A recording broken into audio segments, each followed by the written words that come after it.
The paper grocery bags slip from my fingers before I fully process what I'm seeing. The jar of marinara shatters against my new tile floor, splashing red across the pristine white surface like blood at a crime scene. For 3 heartbeats, I stand frozen in my own doorway, keys still dangling from my hand. My mother and sister are inside my cottage that I showed them photos of only 3 days ago. My cottage, whose address I deliberately hadn't shared. What are you doing here? My voice sounds distant, hollow. Liana whirls around, measuring tape extended between her hands. She's been measuring the guest bedroom, my home office, her expression momentarily startled before settling into something irritatingly entitled. Posey, you're home early. Mom straightens from where she's been rearranging my sofa and armchair, creating a configuration I hate. We thought you'd be at work until 5. That doesn't answer my question. I step over the growing puddle of sauce, my shoes sticking slightly to the floor. How did you get in here? Mom waves dismissively. Oh, I had a key made yesterday when I stopped by to congratulate you. The memory surfaces instantly, Mom asking to use the bathroom during her brief visit, her purse unexpectedly left behind when she went down the hall. At the time, I'd thought nothing of it. You took my keys and copied them? Without asking? The tremor in my voice surprises me. Don't be so dramatic, honey. Mom busies herself, fluffing a throw pillow. We're just seeing how to make this work for everyone. Make what work? The question forms but doesn't leave my mouth because suddenly I know.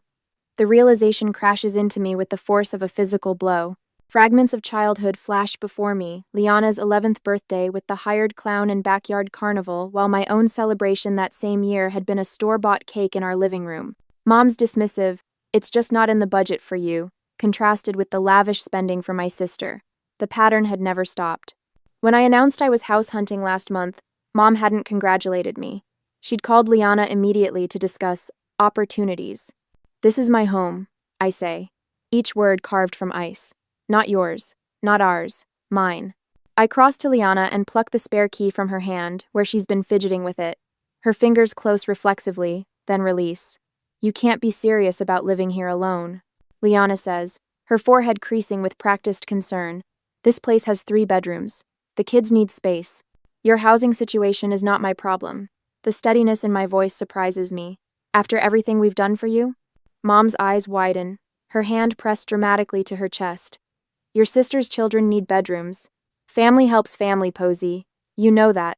The familiar weight of obligation presses down, a lifetime of expectations that I'll sacrifice for Liana because that's what I've always done. But something has shifted inside me. The trembling in my hands stops as clarity washes through me.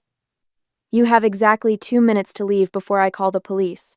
I'd point toward the door, arms steady. You wouldn't dare. Mom's voice sharpens. 1 minute, 50 seconds. They leave, Mom slamming the door hard enough to rattle the windows. I slide the deadbolt into place with a satisfying click. The phone rings 20 minutes later as I'm still cleaning marinara from the grout lines. Dad's name flashes on the screen. What the hell do you think you're doing? His voice booms the moment I answer.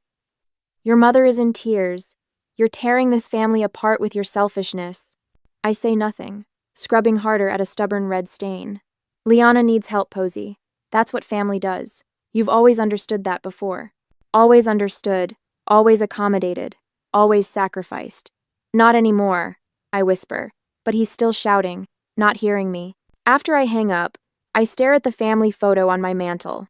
Mom, Dad, Liana with her perfect husband and 3 children, and me, slightly off-center, smiling the strained smile I've worn my entire life. For the first time, I see us clearly. See the pattern of sacrifice I've been conditioned to accept. I place the frame face down on the shelf. This house is mine. This life is mine. And I'm done giving pieces of it away. A day later, the Facebook notification pings while I'm sipping my morning coffee. A rare moment of peace 3 days after the marinara incident. Something about Liana tagging me. I tap the icon, expecting another passive-aggressive family photo where I'm awkwardly positioned at the edge. What I find stops my breath. A post from 3 weeks ago before I'd even closed on my cottage shows Liana's 3 children squeezed into their shared bedroom.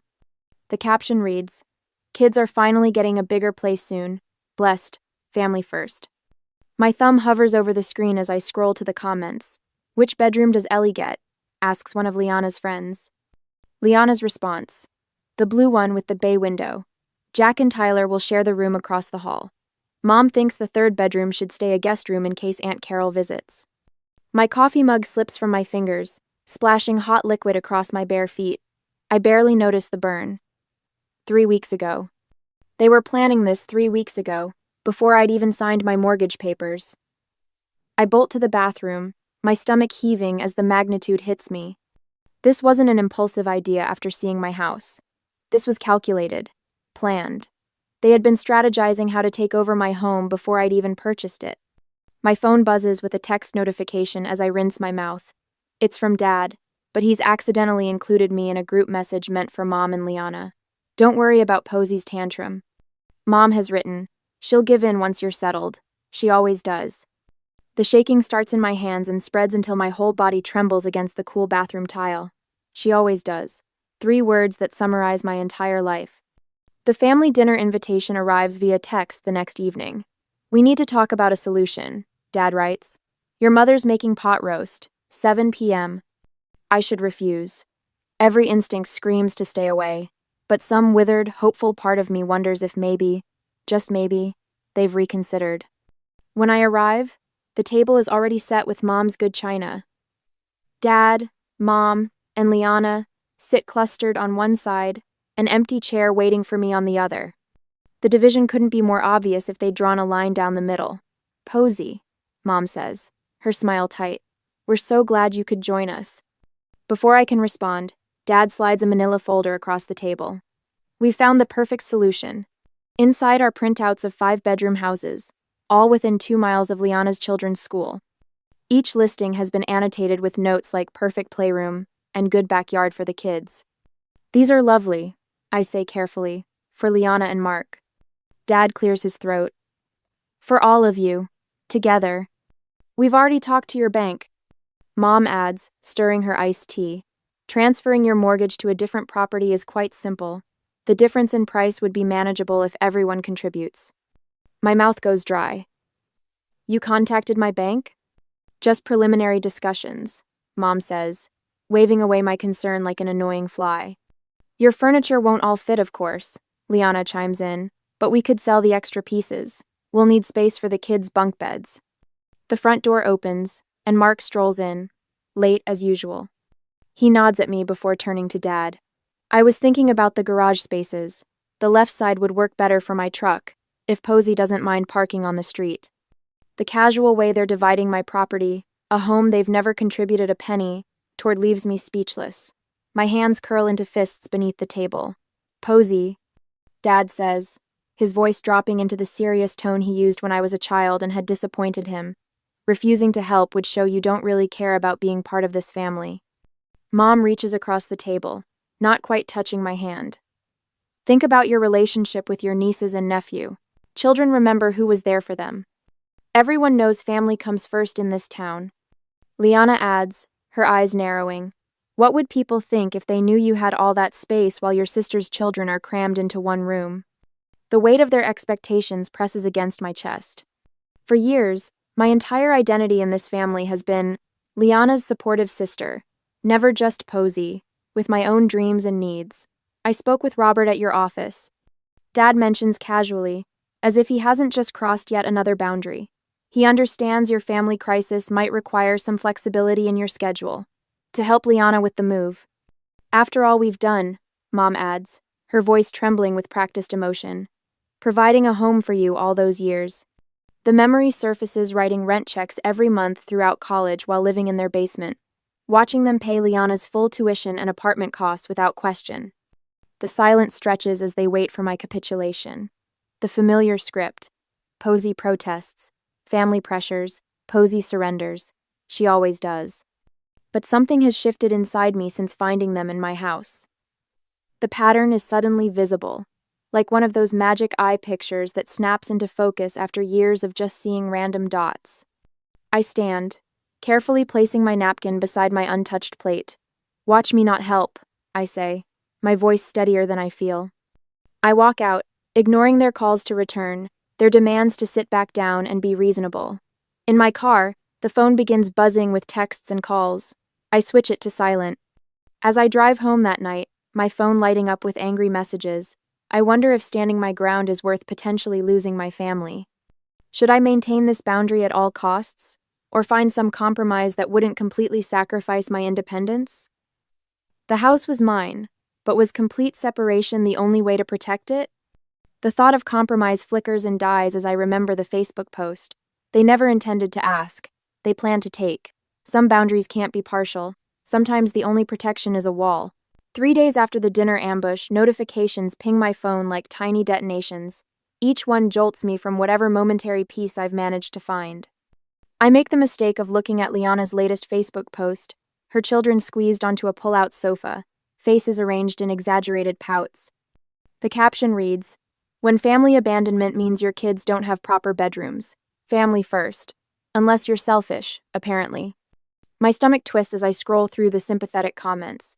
People I've known since childhood offer prayers and support.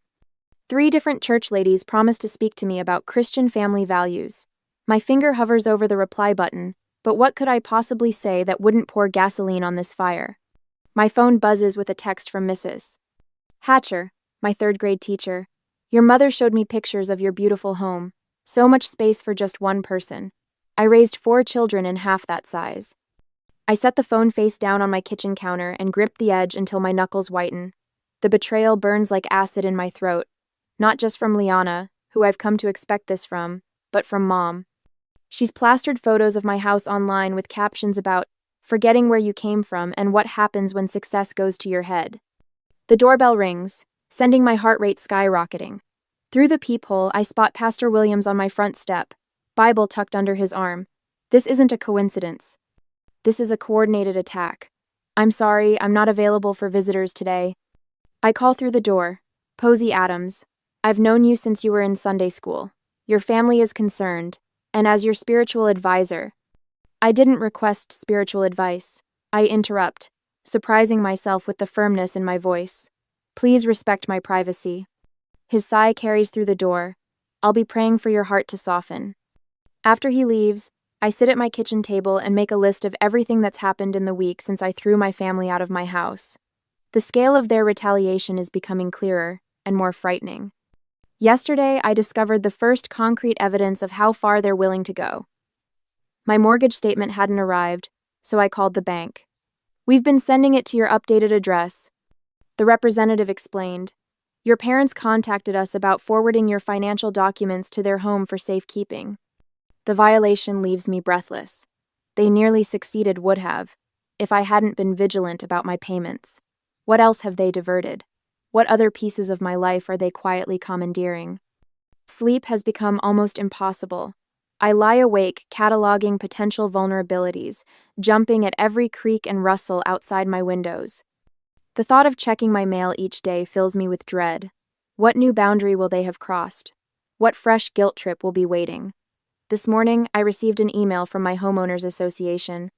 My parents had contacted them with concerns about commercial activity at my address, a complete fabrication, but one that required me to respond with formal documentation, proving I work from home occasionally but don't run a business. The cost of this estrangement keeps mounting. But the alternative, a lifetime of exploitation, of being seen as nothing more than Liana's support system, seems unbearable now that I've glimpsed freedom. I start small, changing passwords, setting up mail, forwarding directly to my workplace, installing security cameras at every entrance. I document each unwanted contact, each social media post, each attempt to access my personal information. The methodical process steadies my shaking hands. When the security company finishes installing my new system, I feel a strange blend of sadness and relief. My home, the place that was supposed to represent my independence, now resembles a fortress. The next morning, a small miracle appears on my desk at work. A loaf of homemade bread wrapped in brown paper with a note tucked beneath the twine. "Sorry I blabbed about your new place. Not everyone thinks you're wrong. Some of us wish we'd been brave enough to set boundaries years ago. Marcy." I hadn't realized how isolated I'd been feeling until that small gesture of support brings tears to my eyes. The moment of peace is short-lived. That evening, I pull into my driveway to find Liana's SUV parked in front. Through my front window, I can see shadows moving inside my house.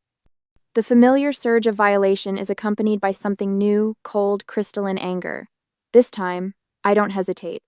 I call the police from my car, watching as neighbors peek from behind curtains at the unfolding drama. By the time the officer arrives, my family has noticed me sitting in my driveway. They spill onto the front porch, Mom's face contorted with self-righteous indignation, Dad's reddened with anger, Liana clutching her purse to her chest like a shield. "She's throwing her own family onto the street," Liana cries dramatically as the officer approaches. "We were just visiting." "With what key?" I ask calmly, showing the officer my security camera footage on my phone. "I didn't give you permission to enter my home." Mom steps forward, eyes darting toward the gathering neighbors. "How could you call the police on your own blood? What will people think?" Something shifts inside me. The question that has controlled my entire life, what will people think, suddenly seems absurdly irrelevant. "I don't care what they think," I say, my voice steady. "I care what I think, and I think this ends today." The officer escorts them from my property with a warning about trespassing. As they drive away, I realize something profound. I've spent my entire life afraid of disappointing my family, measuring my worth by their approval. But I've never considered how consistently they've disappointed me, how little they've valued my independence, my choices, my right to a life that isn't defined by what I can give them. The next day, Dave, a friend from college who now practices family law, helps me draft a formal cease and desist letter. "They're counting on your guilt," he tells me as we review the document. "They've weaponized it your whole life." When Liana shows up at my workplace the following week, her eyes swollen from theatrical crying, my coworkers form an unexpected protective barrier. Marcy intercepts her at the front desk. Two others happen to join me for lunch when Liana tries to ambush me in the parking lot. The contrast is stark. These people who owe me nothing respect my boundaries without question, while my family, who should protect me, tramples every line I draw. With each day, I find my voice growing stronger. "No" becomes easier to say. "This doesn't work for me" rolls off my tongue without apology. The words, "I've made my decision," no longer feel like a betrayal. At home, I change all the locks, upgrade my security system with door cameras that send alerts to my phone. I gather financial records, text messages, social media posts, a paper trail documenting years of exploitation. The folder grows thick with evidence I hope never to need but feel safer having. The notification appears on my phone while I'm in a meeting 2 days later. The doorbell camera shows my mother on my front step, trying a key in my lock while glancing nervously over her shoulder. The key doesn't work. I've changed the locks twice since the last confrontation. Her expression darkens as she tries again, then reaches into her purse for what appears to be another key. My heart pounds as I watch the footage. This isn't over. This is just beginning. I spend my Sunday afternoon assembling evidence like puzzle pieces on my dining room table. Every trespass, every manipulation, every lie documented with military precision. The security camera footage plays on my laptop, showing Mom trying 3 different keys in my front door yesterday while I was at work. I add the timestamp to my spreadsheet and feel a curl of satisfaction, rather than the usual guilt. "This looks comprehensive," Dave says, adjusting his reading glasses as he reviews my documentation. My lawyer friend has squeezed me into his Sunday, bringing the scent of coffee and legal pads into my living room. "The cease and desist letter should be ready tomorrow. Will you be okay delivering it yourself?" I need to do this myself. I add the mortgage company's call recording to a labeled folder. The representative's voice still rings in my ears. "We spoke with someone claiming to be your mother about transferring your mortgage to another property. We informed her this wasn't possible without your direct authorization. My therapist Judith's advice guides my hand as I organize everything. Document, don't engage. Facts, not emotions. Boundaries, not arguments." Monday morning, I place the certified letter in my mother's hands. She doesn't open it, just stares at me with wounded eyes as if I've betrayed her by protecting myself. "You'll regret this," she whispers, but takes the envelope. 3 days pass in blessed silence. No calls, no texts, no unexpected visits. I sleep through the night for the first time in weeks. Thursday brings the inevitable escalation. I'm reviewing code at my desk when Marcy from accounting appears at my cubicle, eyes wide. "Your parents are in the lobby," she whispers. "They told reception your sister was in an accident, and they need you immediately."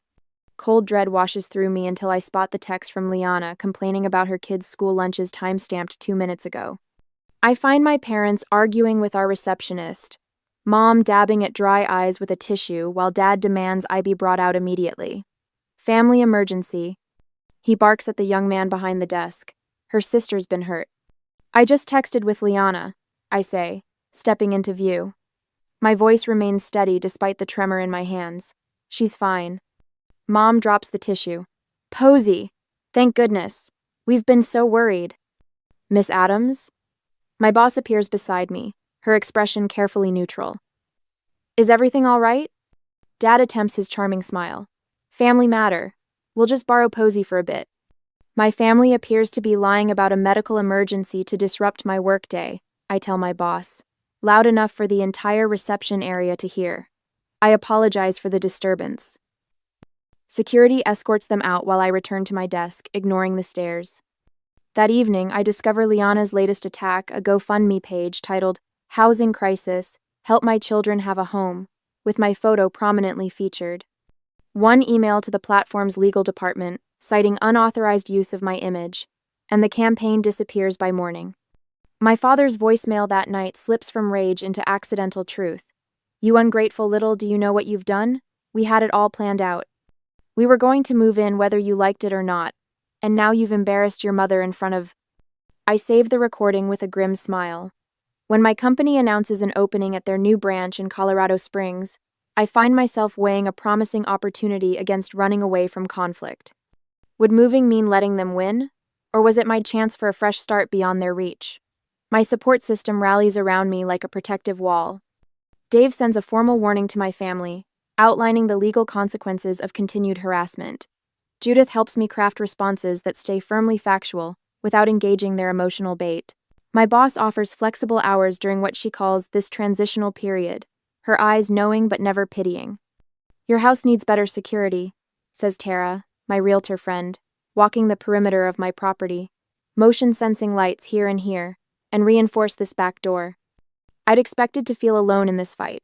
Instead, I've discovered allies I never realized I had, people who value my boundaries and recognize my family's toxicity.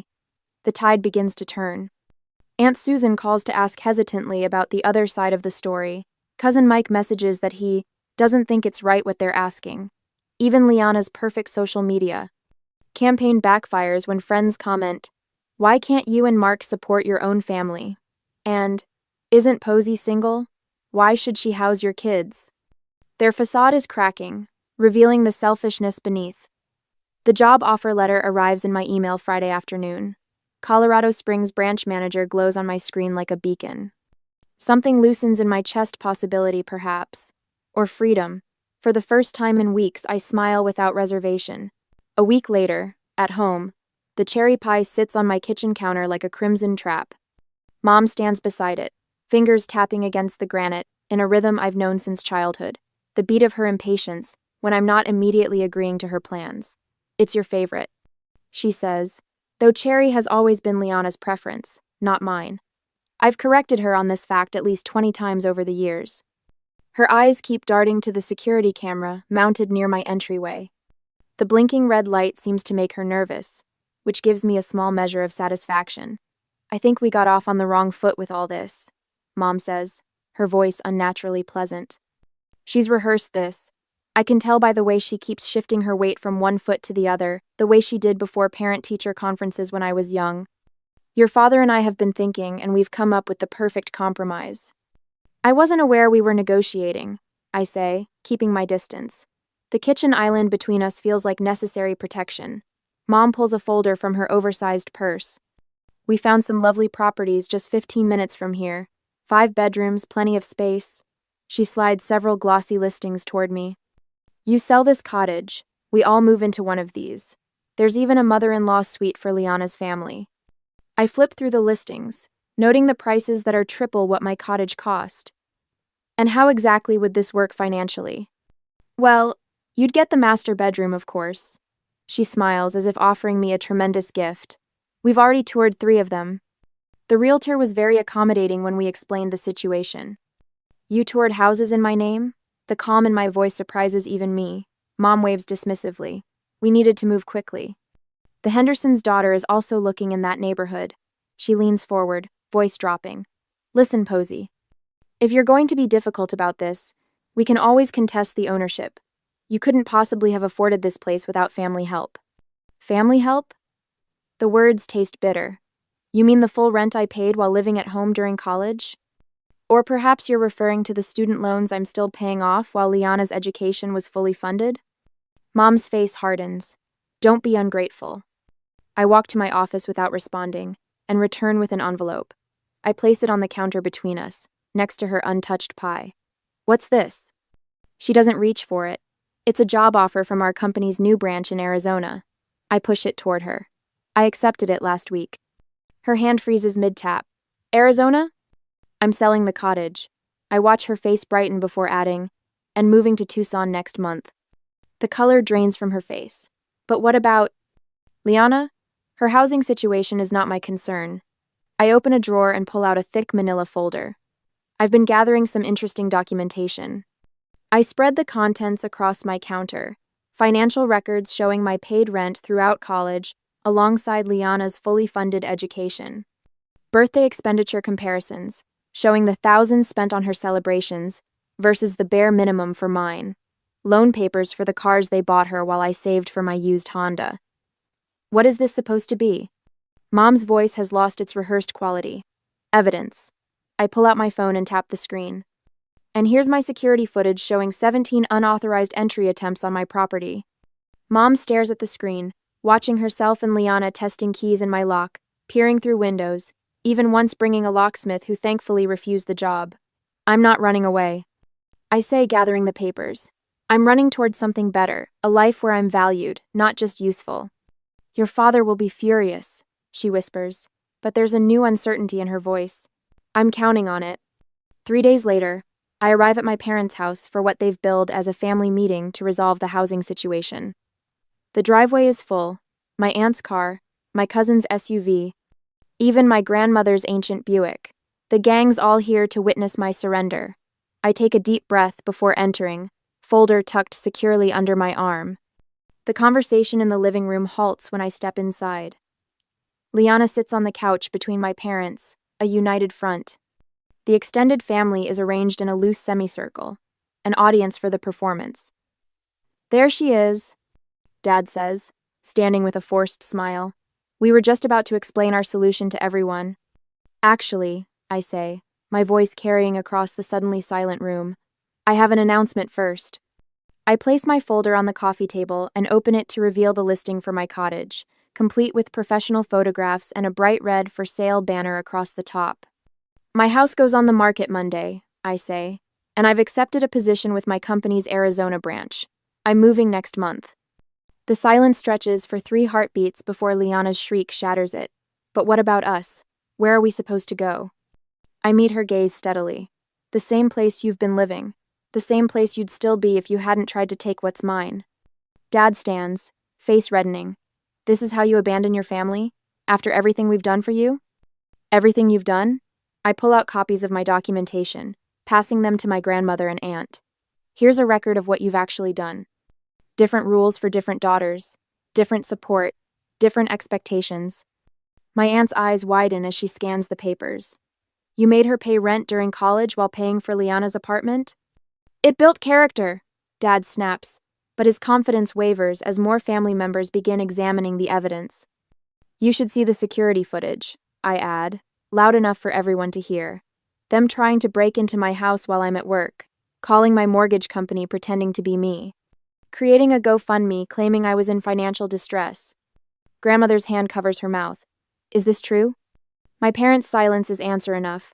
As I drive home that evening, my phone buzzes with texts, not from my parents or Liana, but from my aunt, my cousins, my grandmother. Words of support. Questions about whether they'd been misled about other family matters over the years. The beginning of cracks in the family mythology. 2 days later, my realtor calls with news that feels like both victory and farewell. You've got an offer already, she says. $20,000 over asking, cash, with a 30-day close. I'll take it, I tell her without hesitation. One more thing, she adds. Do you want to keep the spare keys, or should I discard them? I think of all the keys that have been copied without my permission, all the boundaries crossed. Discard them, I say. I won't need them where I'm going. As I hang up, I hear whispers that my parents have already approached my cousin Thomas about his guest house. The cycle continues, but without me in it. I wonder briefly if any relationship with my family can be salvaged after I move, whether distance might actually make healing possible. But that's a question for another day. Today, I have boxes to pack and a new life to build, one that's entirely my own. A year later, the morning sun streams through windows that have no curtains because I haven't decided what style I want yet. My furniture sits exactly where I placed it, not where someone else thought it should go. The wall beside my desk blooms with photographs. Me atop a mountain in Colorado, shaking hands with the CEO after my promotion, standing proudly in front of this house on closing day. Not a single picture shows my family. My phone rests on the counter, its screen occasionally lighting up with notifications. A year ago, I would have lunged for it, heart racing at the possibility of another accusation or demand. Now, I glance at it with casual indifference. Unknown numbers route straight to voicemail, and several familiar ones too. Outside, through the kitchen window, my garden catches the morning light. Rows of basil, thyme, and rosemary herbs Mom always claimed would overwhelm her delicate palate thrive in neat beds. Brilliant orange marigolds border the walkway, their pungent scent a childhood favorite. I was never allowed to plant near the house. Too common. Mom had said when I was 10, "We're putting in roses instead." I bite into a fresh strawberry from my own patch and smile at the sweetness. The doorbell rings precisely at noon. Friends file in carrying gift bags and platters, their faces bright with genuine happiness to see me. No one has an agenda beyond celebration. "Happy birthday, Posey," calls Elaine, my colleague turned friend, setting down a bakery box. "Apple pie, as requested." "Not cake?" asks Thomas, another coworker who's driven 2 hours to be here. "I've always preferred pie," I answer, the simple truth filling me with unexpected satisfaction. Especially apple. For decades, I'd dutifully blown out candles on chocolate cake because Liana loved it. Mom always said making 2 desserts was wasteful when we could share. Elaine arranges candles on the pie while I pour wine into glasses, the stemware I chose because I liked it, not because it matched someone else's taste. "What should we toast to?" asks Sophia, the neighbor who brought me homemade bread when I moved in. "To building homes, not just houses," I say, raising my glass. "And to the family we choose." The words settle warm in my chest as we clink glasses. On the wall near my door hangs a simple wooden key hook with just one key mine. No spare hidden for emergencies. No copy held by anyone else. Later, after everyone leaves, I find myself thinking about Jared, the new engineer at work. Yesterday, I spotted him shrinking into himself as our project manager dismissed his ideas. The familiar posture hit me like a punch to the gut, the same way I used to make myself smaller around my family. "Actually," I'd said, interrupting the manager, "Jared's approach could save us significant testing time. Let's hear more." The surprise and gratitude in his eyes reminded me of my own reflection the day I finally stood up to my family. My phone buzzes with a text from Michael, the landscape architect I've been seeing for a month. He respects my boundaries with a reverence that once would have felt foreign, but now feels right. "Still on for hiking Saturday?" the message reads. I smile as I type back, "Absolutely." Before turning in, I scroll through my phone gallery and pause at an old family photo, everyone grouped tightly together, me slightly out of frame as usual. After a moment's hesitation, I delete it and replace it with a picture of my front door, painted the bold red I'd always wanted. My cousin Brenda texts occasionally now. Last week, my uncle called to check in. These tentative connections with extended family happen on my terms, with clear boundaries that they've learned to respect. As I settle into bed in my quiet house, I wonder whether complete separation from my parents and Liana was necessary for healing, or if someday I could rebuild limited contact on my terms. What would you do? Maintain the distance that brought peace, or attempt to create a new, more balanced relationship from the ashes of the old? For tonight, I'm content with the life I've built, one where every choice, from the garden herbs to the friends around my table, reflects who I truly am. The rain hammers against my windshield like tiny fists demanding entry. 4 weeks before Christmas, and Portland has dressed herself in a cloak of water and darkness. I grip the steering wheel tighter, squinting to make out the road markings through the downpour. Just 12 minutes from home. 12 minutes from a hot shower, my worn flannel pajamas, and the leftover lasagna waiting in my fridge. I eased to a stop at the red light, drumming my fingers against the wheel in rhythm with Fleetwood Mac on the radio. Something my mother used to play on Sunday mornings. The smell of coffee and cinnamon rolls filling our house before things changed. The light turns green. I press the gas. The world slows down. A flash of headlights from my left, impossibly bright and impossibly close. The speeding SUV barrels through its red light, aimed directly at my driver's side door. My mouth opens to scream, but the sound gets swallowed by the unholy shriek of metal folding in on itself. My car spins violently, and I'm a rag doll inside it. The smell of burning rubber fills my nostrils, followed by something metallic and warm. Blood. My blood. The world goes black. I wake to the rhythmic beeping of machines and the antiseptic smell that can only mean hospital. A nurse notices my open eyes and calls for the doctor. Everything feels distant, like I'm watching a movie about someone else's life. Someone is speaking about a compound femur fracture, surgical pins, physical therapy, 6 to 7 months of therapy to avoid permanent damage, the doctor says, his face grave above his neatly trimmed beard. He holds up my x-rays, pointing to the place where my leg is now more metal than bone. There will be a scar, Miss Wilson, a significant one. I close my eyes, trying to process what this means. Just 2 days ago, my life made sense. Ryan and I had spent 5 years building our relationship. Our summer wedding plans were already taking shape. A small ceremony by the Columbia River. Nothing extravagant but meaningful. Why wait any longer? He'd asked on our anniversary, sliding a modest diamond ring onto my finger. My career as a marketing designer had been flourishing. The promotion to senior creative lead had come with a corner desk near the window, and a salary that finally let me breathe easier at the end of each month. I'd celebrated by buying real plants instead of the plastic ones that had decorated my workspace for years. I loved my small apartment, with its creaky floors and the reading nook overlooking downtown Portland. On clear days, I could see Mount Hood in the distance, a snow-capped reminder that beauty existed beyond concrete and glass. I'd spend Sunday mornings there with coffee, and whatever novel had captured my imagination that week, a life I'd built carefully, piece by piece, now shattered like the windows of my car. My mother, stepfather, and sister Sloane arrive on the third day. Their visit lasts exactly 20 minutes. I watch the minutes tick by on the wall clock above their heads. They stand awkwardly around my bed, asking casual questions about the weather, the hospital food, whether the nurses are treating me well. Mother keeps her coat on the entire time. "We brought you something," Sloane says, placing a small fruit basket on the chair beside my bed. The cellophane wrapper crinkles as she sets it down. 3 apples, 2 oranges, and a bunch of grapes I know will go sour before I can eat them. My stepfather checks his watch twice. When they leave, the silence in the room feels heavier than before. I reach for my phone when it buzzes with a text, my hand trembling slightly from the effort. The message is from Ryan. "I can't handle a future like this." 7 words. 5 years reduced to 7 words. I call my mother the next morning, my voice still rough from the breathing tube they'd inserted during surgery. "I need help," I tell her, the words burning my throat. "Just temporarily. The medical bills and rent. Everyone's struggling right now, Emberly," she says, her voice sharp with impatience. "Your stepfather's business is barely staying afloat, and we're helping Sloane with her wedding deposits. I could lose my apartment," I whisper. "We just can't right now." A pause, and Sloane's feeling under the weather. She doesn't want to catch any hospital germs, so we won't be visiting again soon. The line goes quiet after we hang up.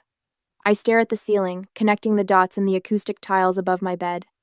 The truth crystallizes with stark clarity. My family's support has always been conditional, present only when convenient, absent when needed most. Outside my window, Portland continues to rain. I watch a drop of water trace its way down the glass, joining others in its descent, and wonder how I never saw the cracks in my foundation until everything collapsed around me. The bank statement on my phone screen blurs through my tears. 3 weeks of medical bills have emptied the savings account I'd nurtured for 5 years. The numbers mock me, $17.42 remaining where once 5 figures had provided security. I swipe away from the screen as if that might change the reality. My apartment door wears a neon orange eviction notice like a garish corsage. "Final warning" screams from the top in bold letters. I lean against the doorframe, my crutches digging into my armpits. the weight of my cast pulling on muscles that haven't recovered from the trauma. 30 days to pay or vacate. But the 30 days had passed while I lay medicated in a hospital bed. You need help packing? My neighbor asks from across the hall, her expression a mixture of pity and discomfort. I'm fine. I lie, the words automatic.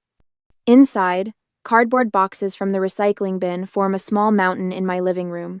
I slide to the floor, wincing as my cast hits the ground harder than intended. How do you pack a life with a broken body? I stretch awkwardly toward the bookshelf, fingertips grazing the spine of a novel Ryan gave me on our 3rd anniversary. The effort sends shooting pain up my thigh, a scream building in my throat that I swallow back. For 4 hours, I fill one box. Just one.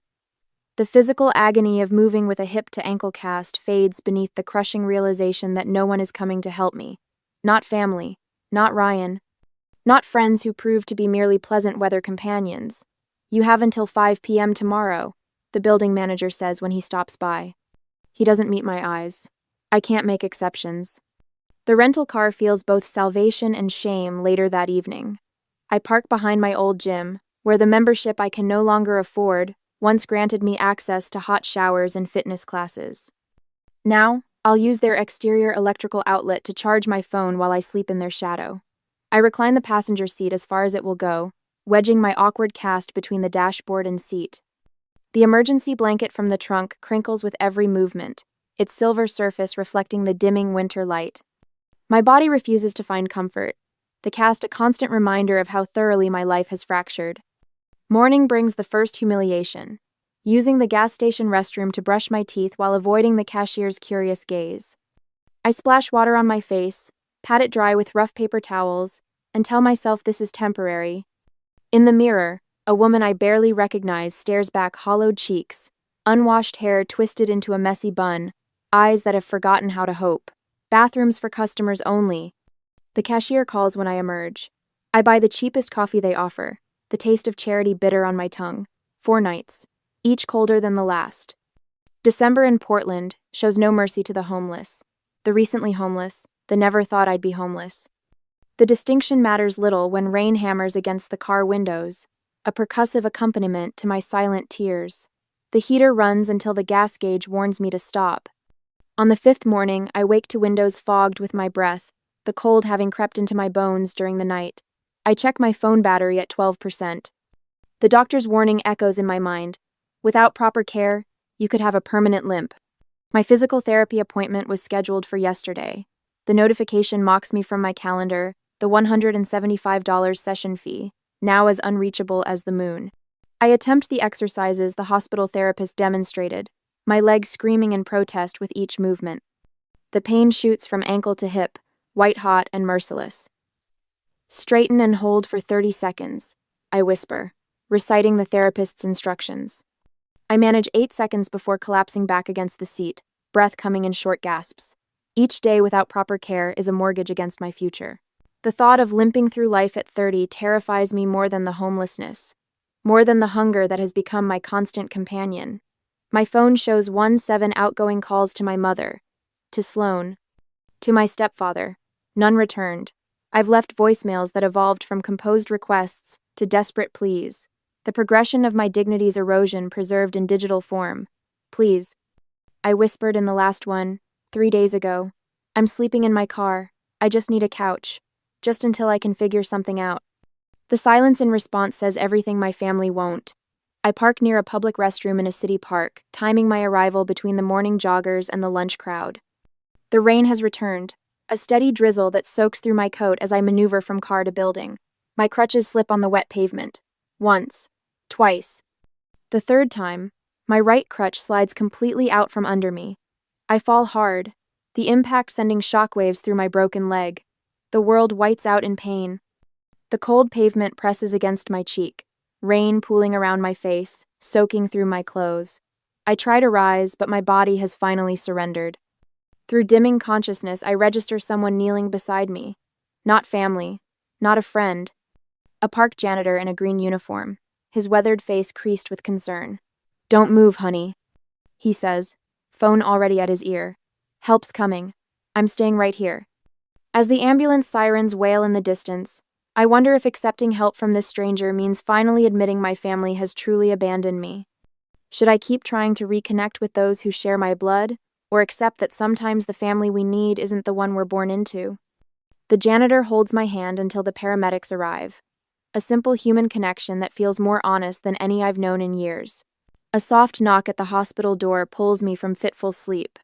I blink against the harsh fluorescent lighting, expecting another nurse with pain medication or perhaps the doctor with more bad news.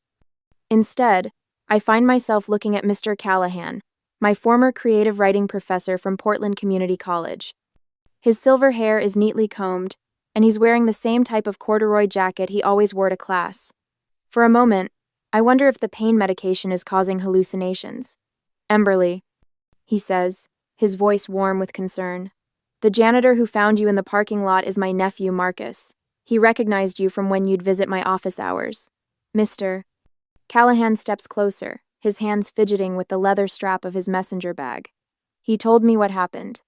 I turn my face away, shame burning through me more powerfully than the pain radiating from my leg. "I'm fine," I whisper, the lie bitter on my tongue. "You were sleeping in your car with a compound fracture." His voice holds no judgment, just quiet certainty. "That's not fine by any definition. I don't need. My wife and I have a loft above our garage." He interrupts gently. "It's small, but it has a bathroom and kitchenette. The doctor says you'll be discharged tomorrow. It's yours until you're back on your feet." Pride makes me open my mouth to refuse, but reality closes it again. The eviction notice, the empty savings account, the unanswered calls to family. Mr. Callahan must see the battle on my face because he sets his bag down and pulls a chair closer to my bed. "Everyone needs help sometimes, Emberly. This isn't charity, it's humanity." When I nod, the relief that washes over his face makes me wonder who is helping whom. The doctor called physical therapy rehabilitation. A more honest term would be torture.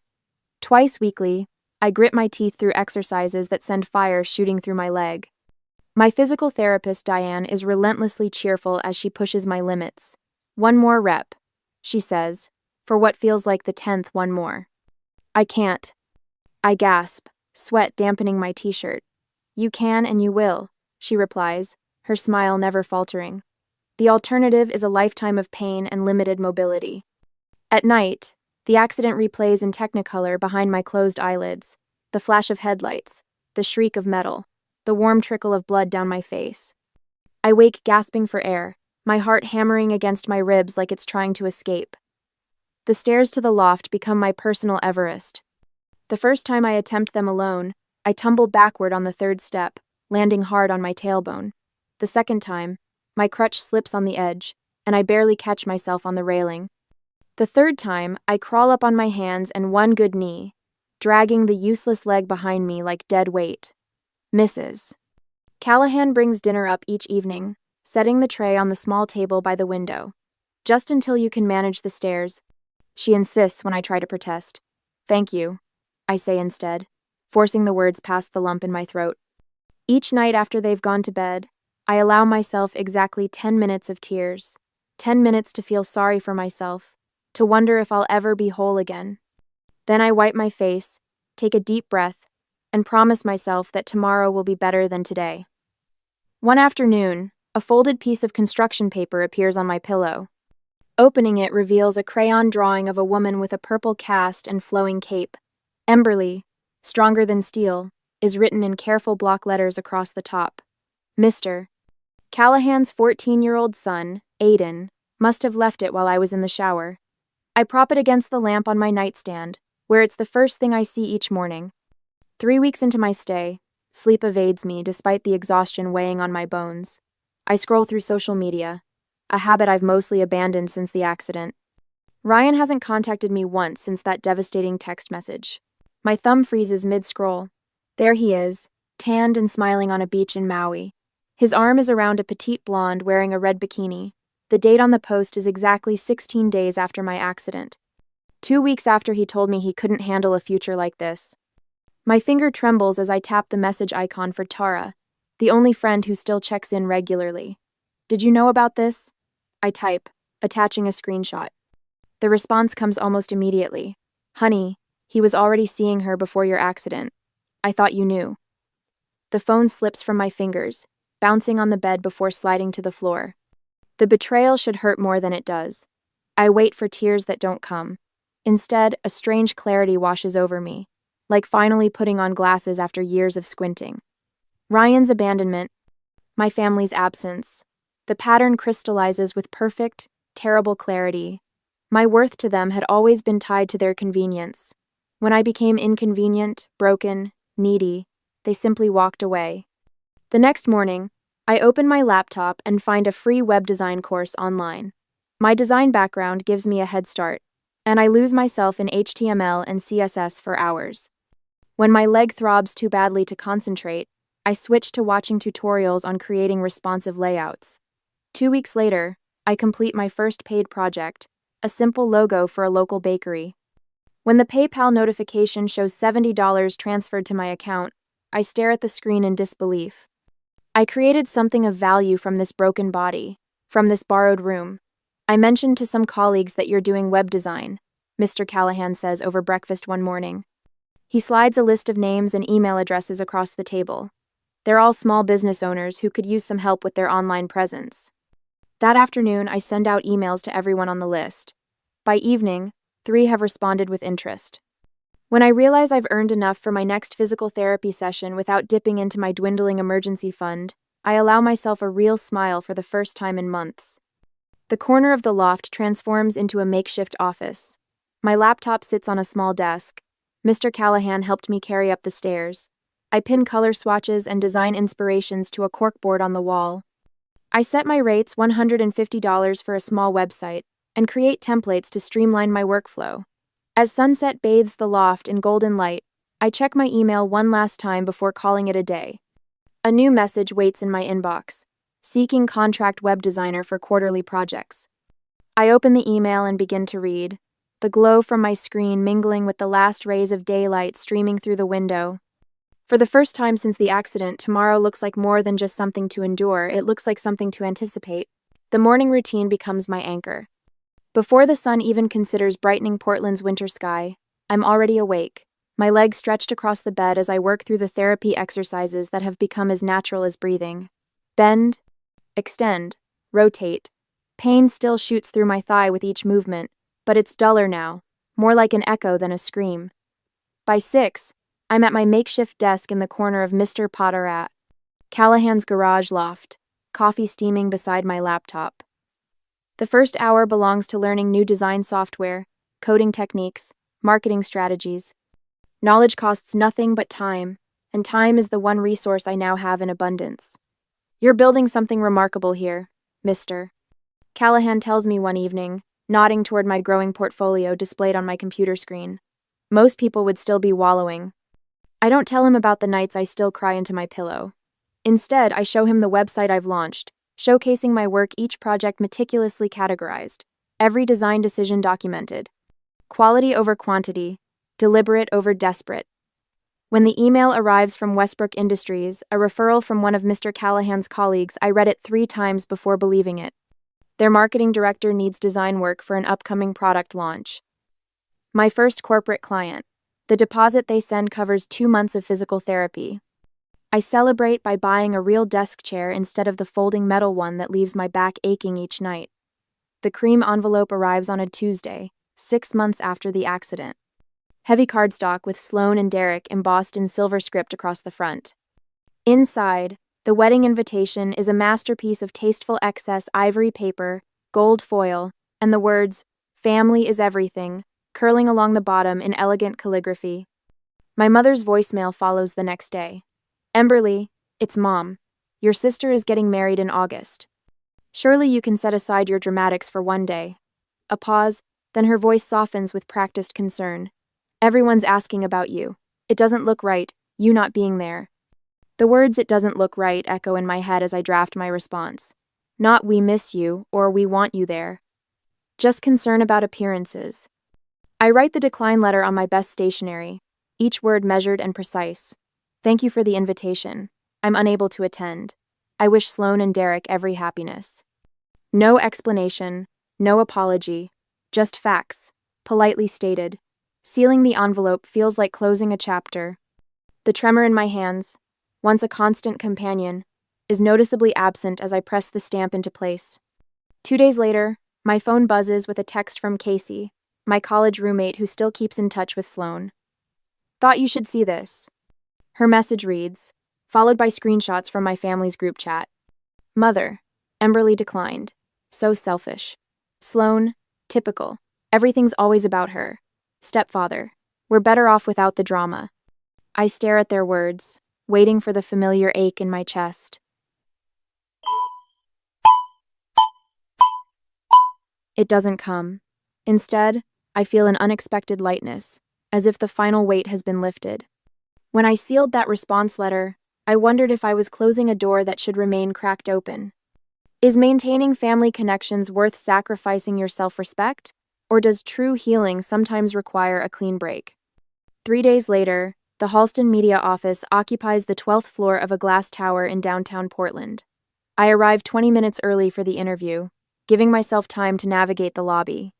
My movements are more fluid now, though the slight hitch in my stride remains a subtle reminder of metal pins and hard-won recovery.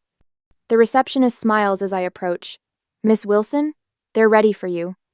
The interviewer, a woman with silver-streaked hair and bright eyes, doesn't glance at my leg once.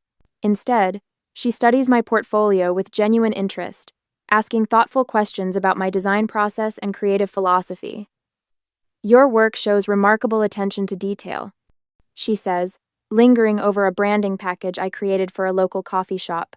"And these user experience flows, they demonstrate real empathy for the customer journey." When she extends the offer design manager, $115,000 annually, with benefits and remote work flexibility, I maintain my composure until I reach my car.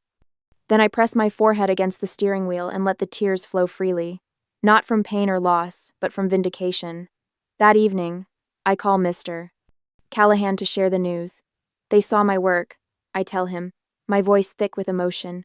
"Not my limp, not my story, just my work." "The world is full of people who recognize value when they see it," he replies. "And those who don't? They reveal more about themselves than about you." 2 weeks later, the cottage sits on a quarter-acre just outside the city limits. It's nothing grand, 2 bedrooms, worn hardwood floors that creak with character, and a wraparound porch that caught my eye the moment I saw the listing. The previous owners left behind climbing roses that frame the front steps, their scent welcoming visitors even before the door opens. The realtor, a man with a booming laugh and perpetually untucked shirts, raises his eyebrows when I make the offer without consulting anyone. "Don't you want to bring your husband by? Or your parents?"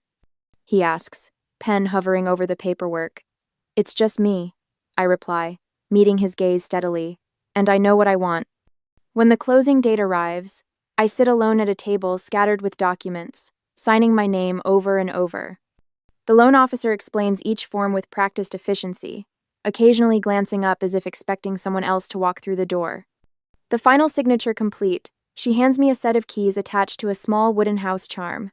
"Congratulations, Miss Wilson. The property is yours." The weight of those keys in my palm feels different from anything I've experienced before, not the burden of dependence or the sting of rejection. Instead, they represent a promise kept to myself, a foundation built with my own hands. That evening, I sit on the porch steps of my new home, watching the sunset paint the sky in shades of orange and pink. For the first time in over a year, I don't feel the need to look back.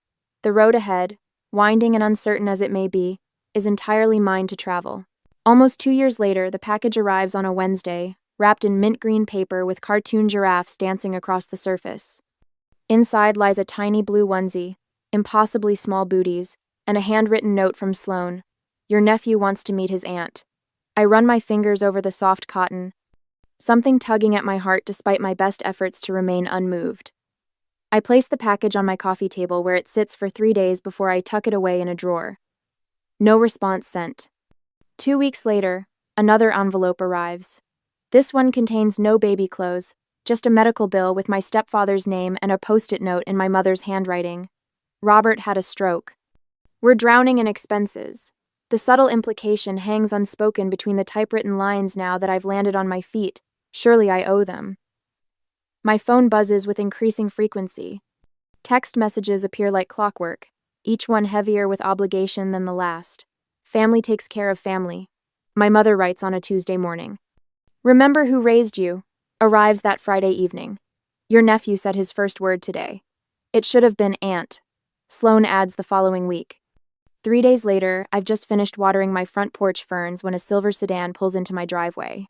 My mother steps out, looking older than I remember, her hair more gray than brown now. She wears her church clothes, cream-colored blouse, sensible tan slacks, gold cross necklace catching the afternoon sunlight. The outfit she reserves for important negotiations. Emberly, she calls, not waiting for an invitation before climbing my porch steps. What a lovely home. I don't invite her inside. Instead, I remain where I stand. Watering can still gripped in my right hand. Why are you here? Can't a mother visit her daughter? She attempts a smile that doesn't reach her eyes. We miss you. Robert's been asking for you since his stroke. A calm settles over me, different from the anxiety her presence would have triggered a year ago. I needed you when I was sleeping in my car with a broken leg. Her expression falters. We didn't know. I almost lost my leg while you were too busy to answer my calls. My voice remains steady, a fact that seems to unnerve her more than if I'd shouted. 17 calls, Mother. Not one returned. You've always been so independent, we thought. You thought what was convenient for you to think. I set the watering can down on the porch railing. The truth is, you never showed up for me unless it benefited you somehow. That's not fair, she protests, eyes darting past me to peer through my front windows. We're family. Family wouldn't have let me sleep in a car that December with a compound femur fracture. She sighs dramatically. Are you still dwelling on that? It's been almost 2 years, Emberly. People make mistakes. 2 robins land on my front lawn, pecking at the grass while we stand in silence. I've rehearsed this moment countless times, but now that it's here, I feel nothing but a profound weariness. The following Monday, I sit across from attorney Joanna Faulkner, her office smelling of lemon polish and old books. A formal no-contact letter is certainly within your rights, she explains, sliding papers across her desk. Once served by certified mail, any further attempts at contact could potentially constitute harassment. And they can't contest it? I ask, pen hovering above the signature line. They can contest anything, but the law is on your side. Her eyes are kind behind tortoiseshell glasses. This isn't about disowning them, it's about establishing boundaries they've proven unwilling to respect. I sign my name with a steady hand, authorizing letters to be sent to my mother, stepfather, and Sloane. The weight lifts from my shoulders with each stroke of the pen. 3 days later, my phone rings with my mother's number. Against better judgment, I answer. You can't legally disown your family. Her voice borders on hysterical. We're blood. What will people at church think? I'm not disowning you, I reply, surprised by the calm in my voice. I'm protecting myself. After hanging up, I systematically silence notifications, redirect my mail to a P.O. box, and block their accounts across all social media platforms. The final click of the block button feels like locking a door on a chapter of my life that no longer serves me. That evening, I sit alone on my porch swing, watching fireflies blink in the gathering dusk. The slight creak of the chains above my head keeps rhythm with the cicadas' evening chorus. For the first time in months, I breathe deeply without the tightness in my chest that thoughts of family once triggered. 3 months pass in peaceful silence. Then a sympathy card arrives from a distant cousin my stepfather has died. The note mentions I've been cut from the will. When my friend Marcella calls to tell me, concerned about how I'm taking the news, my response surprises even me. Good. I wouldn't have taken a cent. A week later, a thick envelope arrives, Sloane's familiar handwriting sprawled across the front. Inside is a 5-page letter filled with vitriol, ending with, "You'll die alone." I seal it in a fresh envelope, write "Return to sender" across the front, and add a second smaller envelope marked, "For my aunt, 18 years from now." Both are returned unopened. Standing at my mailbox watching the postal carrier drive away with my returned letters, I realize I've finally stopped waiting for the family I was born into to become the family I needed. In their absence, I've become my own foundation. The scent of barbecue sauce mingles with summer air as I adjust the platter of corn on my back deck. 3 years have transformed this space from barren dirt to an oasis. Tomato plants climb their cages in neat rows beside peppers and herbs, a living testament to patience and care. Need any help with those? Melissa calls from the picnic table where she's arranging paper plates in colorful stacks. Got it covered, I answer, balancing the tray on my hip as I navigate the steps. My leg gives only the slightest twinge, a whisper of what once was. The limp that doctors warned might be permanent has faded to a subtle hitch in my stride, noticeable only to those who know to look for it. I move through my garden with the confidence of someone who has rebuilt herself from foundation to rooftop. Laughter erupts from the far corner where Sam is telling another outrageous story from his restaurant kitchen. The sound fills my yard, warm and genuine, so different from the measured, careful conversations of my childhood home where words were currency spent only when necessary. Your tomatoes are putting mine to shame, my neighbor Eleanor says, inspecting a plump red fruit. What's your secret? Knowing when to cut away what doesn't serve you. I answer with a smile. And good compost. The words carry more truth than she knows. Some things must be pruned for others to flourish. Later, as the sky melts into watercolor hues, I stand in the hospital corridor where my life fractured and reformed. The same antiseptic smell, the same fluorescent lights, but a different woman walks these halls now. My steps are sure, my shoulders squared beneath my blazer. The donation check in my purse feels like completion of a circle. $5,000 toward the Patient Emergency Fund, not enough to change the world, but perhaps enough to change one world, the way Mr. Callahan changed mine. When the administrator steps away to get a receipt, I slip down the recovery wing. Room 412 looks the same as when I spent those awful nights staring at the ceiling. I tap the underside of the bed frame and secure a small envelope with clear tape. Inside, a note. Sometimes the ones you need most walk away, and sometimes you're better off because of it. Words I wish someone had told me when I thought being abandoned meant being unworthy of love. The monthly dinner at the Callahans has become a cornerstone of my calendar. Margaret's dining room glows with candlelight as we pass dishes family style, the conversation flowing as easily as the wine, to building bridges that matter. Mr. Callahan says, raising his glass, and having the courage to burn those that don't. His wife squeezes my hand under the table. Their son, now in college, asks about my next speaking engagement. The warmth around this table has nothing to do with blood relations, and everything to do with chosen presence. These people showed up. They continue to show up. No conditions, no scorekeeping. My book sits on bookstores' shelves nationwide now, its spine bearing my name above the title, After Abandonment. Building a Life That's Yours. The publisher called last week about a second printing. The speaking requests arrive daily: community centers, support groups, conferences for therapists who work with estranged adult children. I've repainted every room in my house, installed new windows that let in more light, planted perennials that return stronger each spring. The physical manifestations of an inner truth. Renewal requires both destruction and creation. Tonight, I sit on my porch swing as sunset paints the sky in brushstrokes of amber and rose. The solitude wraps around me like a favorite blanket, comfortable rather than confining. Not lonely, just peacefully alone. As I sat there watching the light fade, I realized that forgiveness doesn't always mean reconciliation. Sometimes it simply means accepting that the past cannot be changed, but the future is entirely yours to build. Would you have tried one more time with family who abandoned you in your darkest hour? Or would you have done as I did, close that door to open better ones?